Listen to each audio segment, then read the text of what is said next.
It's over for silver, at least the squeeze is. I'll explain where and how in this video as we explore. I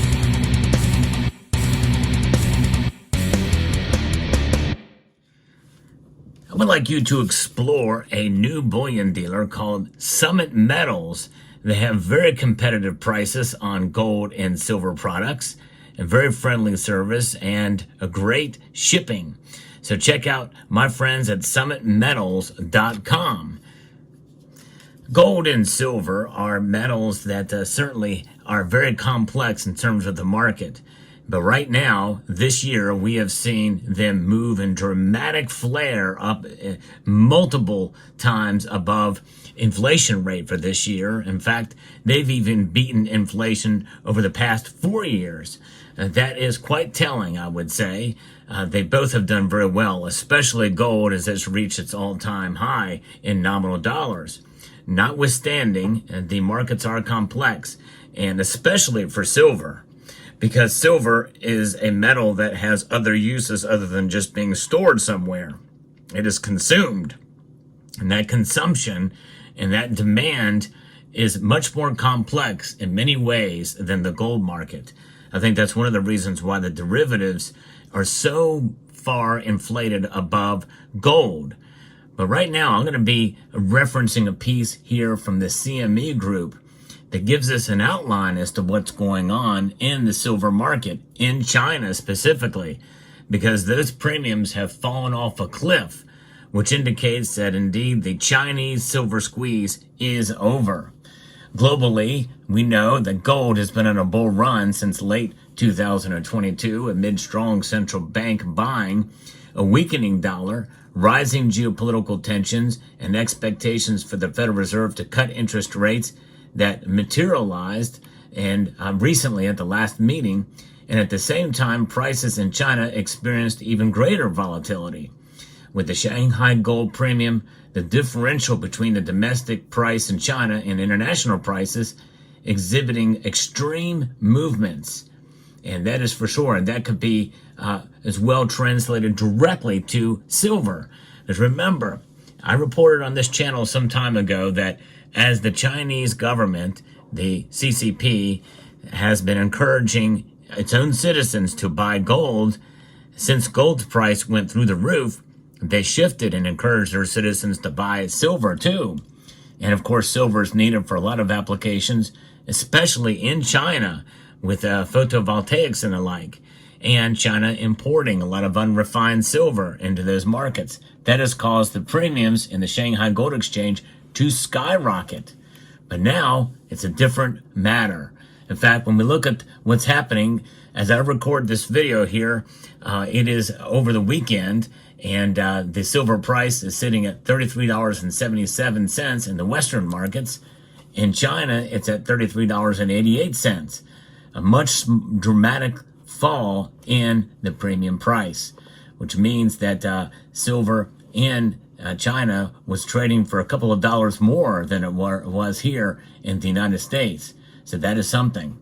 The record Shanghai gold premium, the subsequent plunge, was triggered by a combination of both demand and supply factors. And this piece here is focusing on gold, but again, it can be directly translated over to silver in a much more dramatic way because of the complexities of the market.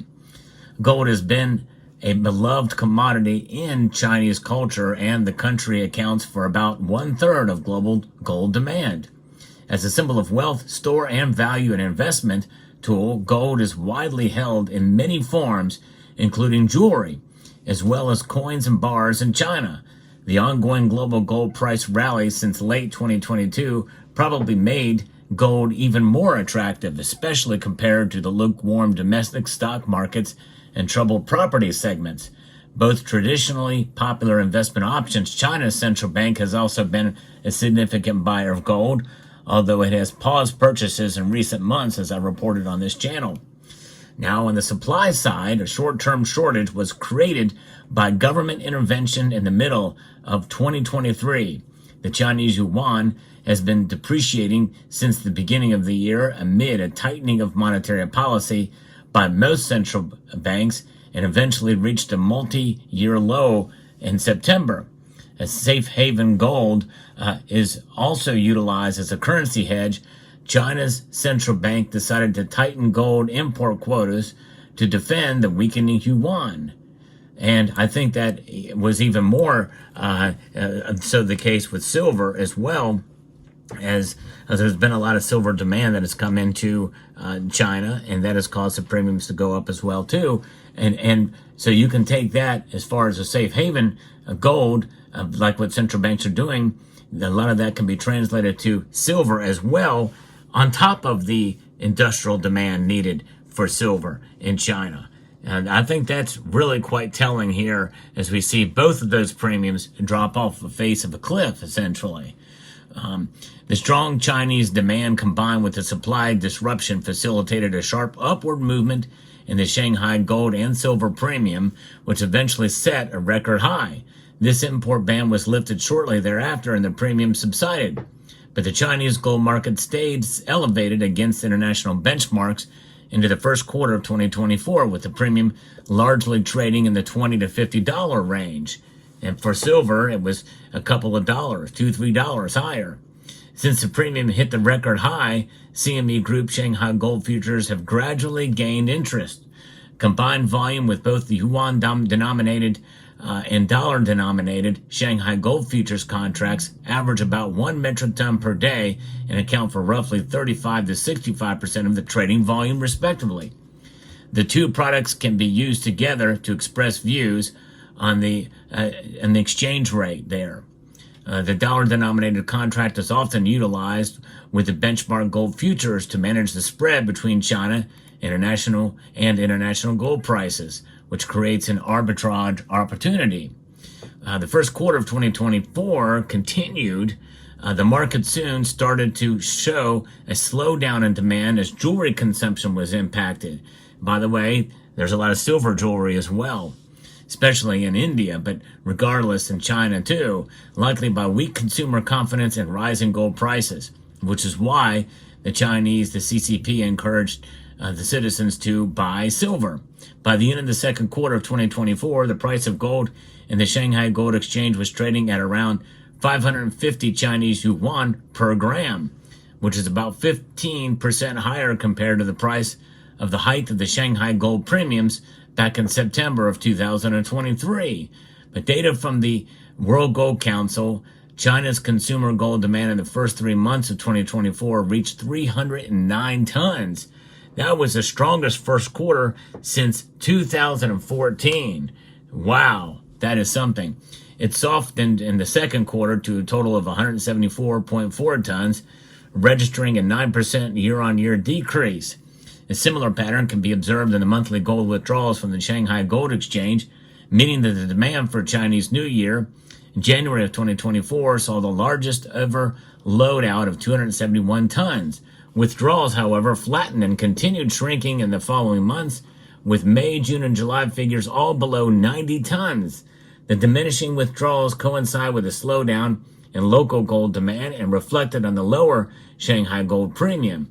By August, the premiums have further retreated, fluctuating to around the historic mean of $6 per troy ounce. Now, that cannot be directly translated to silver because of how the Chinese view gold compared to silver. But I would say probably if that was to be the case, any kind of similarities, it would be this year because the Chinese government had encouraged its citizens, in lieu of gold being so expensive, buy silver. And so they did. And remember, there are 4 mints in China that produce the Chinese pandas in both gold and silver, and silver being the key operative word here. And they are producing, and they're producing for the domestic market as well. And what about the consumption and demand for solar PV? That likely is starting to wane. They don't mention it here in this piece because this is really a gold-focused article, but when you're using solar panels as fence rows, that tells you something. That tells you there's a oversupply, which is common in the Chinese market, to really give a sense of a larger economic activity than is needed or warranted based off of economic conditions. In other words, they're cooking the books in the manufacturing sector, as well as we've seen that with real estate as well too. They're using trickery, I guess, assume. And it's very difficult to really trust the numbers that come from China anyway, although it's reflected here in the price for sure in the gold and silver futures contracts in Shanghai as well as from the West. So it is something else for sure. Amazing to see what's been going on here. And now we know gold likely will continue to go up in spite of this overall. China's likely going to still be continuing to accumulate gold. Some people feel it's happening, even though they said they paused for a couple of months. It seems the global gold markets are finding price support amid lower interest rates, continued geopolitical risk, and potential central bank purchases. A survey of central banks by the World Gold Council in June of 2024 shows that 81% of the respondents expect the gold holdings of global central banks to continue growing in the next 12 months. On the other hand, profit-taking, market corrections, and competition from other investment vehicles such as equity markets could mitigate the rallying gold prices. And I agree with that. And I think silver will even be more so the case with silver. In other words, the gold to silver ratio will likely remain high. Even if gold continues to go up, silver will likely not be able to really close the case. In other words, to what we see as the average between 50 and 60 to 1. I think we're going to be in the high 70s, low 80s for quite some time. If gold prices do stay strong, and silver by extension, whether Chinese consumers manage to adapt to the high price environment and resume purchases could be a factor dictating the premium price. Performance of the Chinese economy, which has been slowing, and volatility in the yuan exchange rate could potentially play important roles as well. It's an open-ended market. We'll see how it does, but fascinating indeed. Let me know what your thoughts are about this. What I like to do here is give you the latest news and analysis in the world of precious metals. I do post daily videos. So if you find what I do here informative, insightful, and educational, I hope you will consider pressing that like button down below. And with that, I would like to extend a multitude of gratitude to each and every one of you for taking the time to watch, and to encourage you to please rate, share, comment, and subscribe.